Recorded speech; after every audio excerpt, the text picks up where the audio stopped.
ceux qui ont déjà eu la chance de venir, ça se situe donc sur les hauts de Vevey, donc à côté de la Tour Carrée. C'est un endroit et un site magnifique, hein, c'est un écrin de verdure finalement.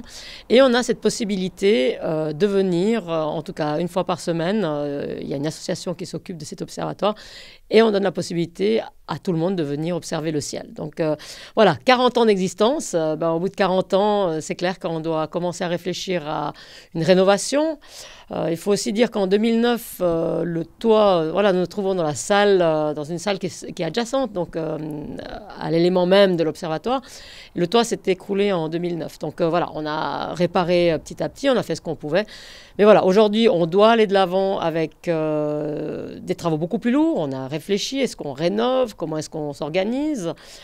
Voilà, c'est un endroit qui est quand même utilisé par des écoles, il y a quand même des classes qui viennent, il y a plusieurs groupes de personnes aussi, donc on doit pouvoir donner la possibilité aux gens dans une salle de réunion. Et voilà, les lieux sont trop vétustes, on doit commencer à zéro, donc on va déconstruire cette partie-là.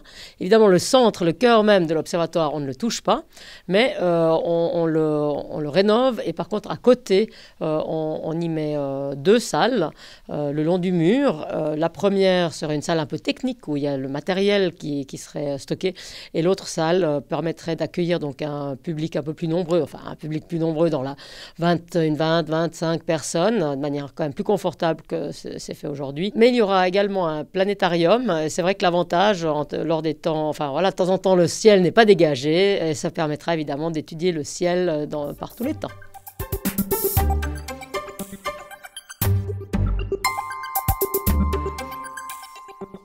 En termes de reconstruction, c'est vrai, on est sur un site extrêmement sensible, extrêmement riche, comme il a été dit au niveau de la biodiversité. Donc on se devait d'être extrêmement peu invasif au niveau du chantier. Donc il y a un haut degré de préfabrication de ce bâtiment pour diminuer le temps du chantier au maximum, et surtout les emprises sur le site.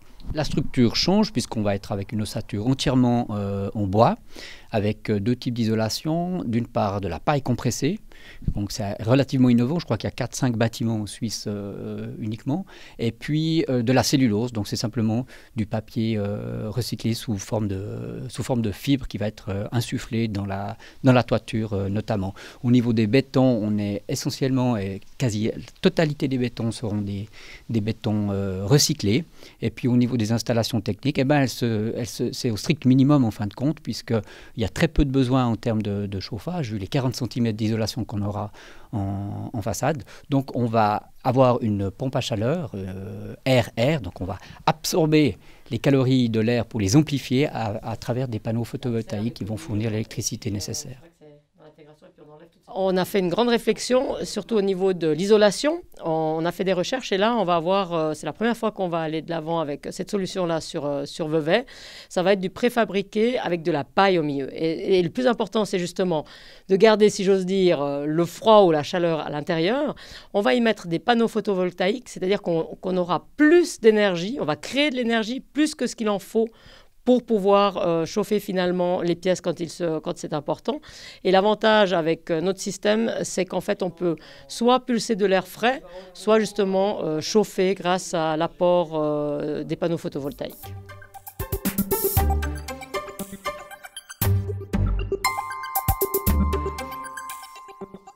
Ce qui est très intéressant par rapport à un outil comme un observatoire dans un milieu urbain, hein, il faut bien se dire qu'on peut y accéder en bus.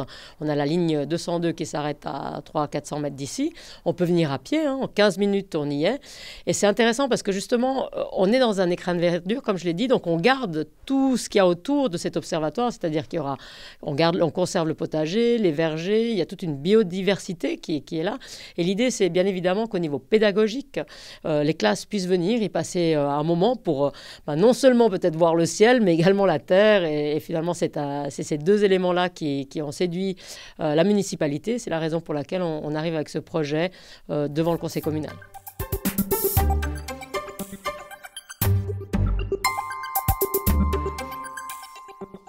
Alors 830 000 francs pour la totalité de l'objet. Maintenant, il est vrai qu'on a quelques demandes et recherches de subventionnement qui feraient diminuer cette somme à environ 770 000 francs. Si le préavis est accepté, nous nous préparerons à une exécution qui démarrera au mois de mars pour pouvoir mettre en service et livrer le bâtiment à la Société d'astronomie du Haut-Léman au mois d'octobre.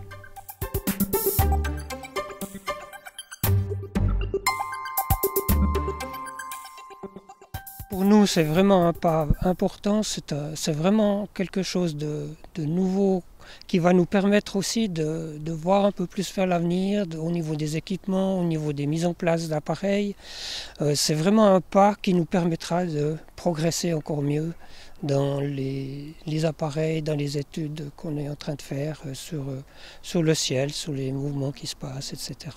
Actuellement, on répond à cette demande, mais on répond à cette demande par des artifices assez difficiles à mener et autres. Bien entendu, par la suite, avec un observatoire qui sera plus convivial, toutes ces présentations seront facilitées et pourront évoluer avec le choix que nous avons fait dans le matériel d'ajouter un planétarium qui permettra sur le plan théorique, sur le plan d'explication des phénomènes, d'avoir quelque chose de plus complet, c'est-à-dire qu'on pourra être beaucoup plus didactique.